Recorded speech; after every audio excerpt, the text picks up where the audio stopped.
Growing up, I had dreams and aspirations, but always felt like the kid that didn't fit in. For the most part, I wasn't a bad kid, but when I made the transition into adulthood, I turned to the streets for guidance.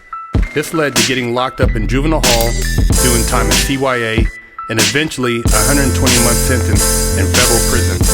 I had a lot of time to think and reflect during my federal sentence, so I share with you what I learned, hoping I can positively influence someone else's life with Prison Talk.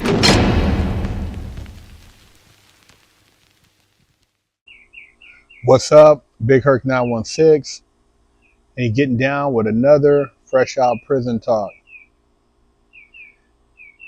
I know a lot of you guys out there have a lot of heart, right?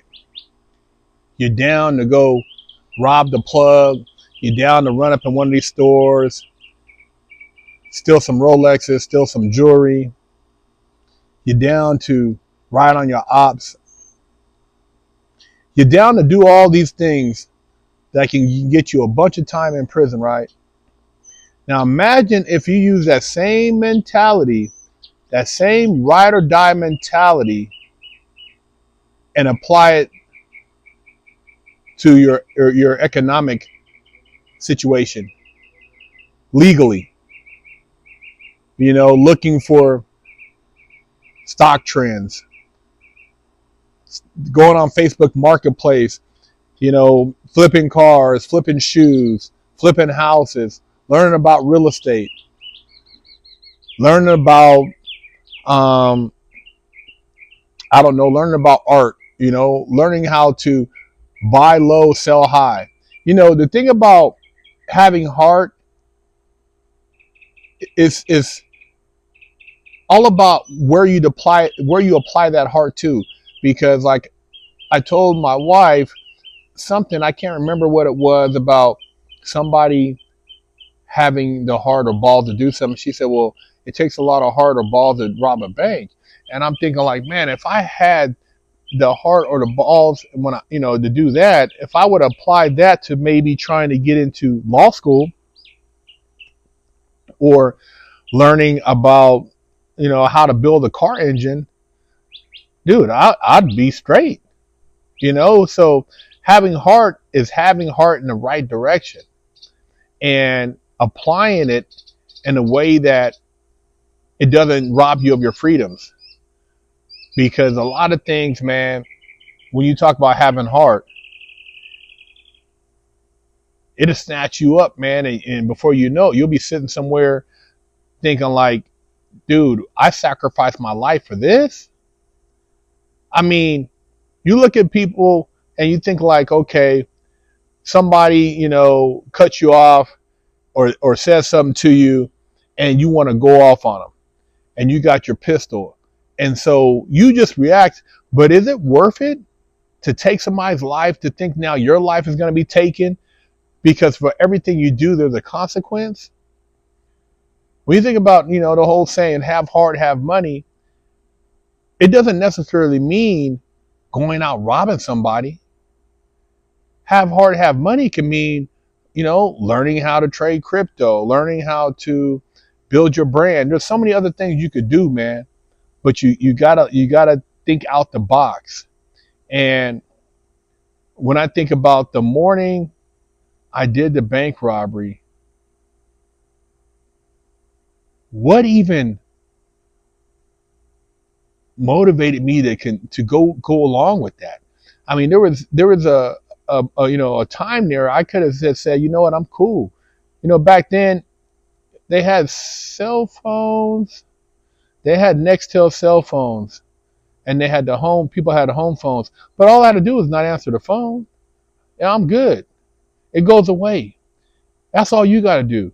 Somebody call you, just don't even pick up. You ain't got to give them an excuse. Just don't pick up. You ain't got to tell nobody why you don't want to do something.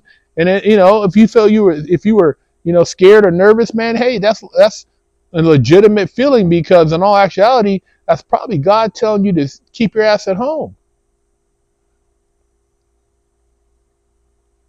There's always signs before you go and do something crazy, man. Before you go do some crazy crime, there's always a sign, something that kind of warns you. It's almost like a sixth sense. You know, we used to have that that sixth sense vibration. But as we got older, and because spirituality is not really anything people like, something that's not really focused on, we lose that. But as kids, you like, it's almost like a danger. They call it stranger danger. You see a weirdo, you're like, oh, that's like a sixth sense. You ever get that feeling like, man, something ain't right, and you leave and you see something crazy? That's that sixth sense. And we lose touch with that. But as you get older, or you certain situations, you can feel that, man. If you feel that sixth sense, man, get the hell out of there. Go the opposite direction. Every time I got caught up, there was a sixth sense, man. And I ignored it, man. Don't ignore your sixth sense. And if you're gonna have heart, have money, have it for the right thing, man. Don't rob yourself of your freedoms, man. There's so much more out there.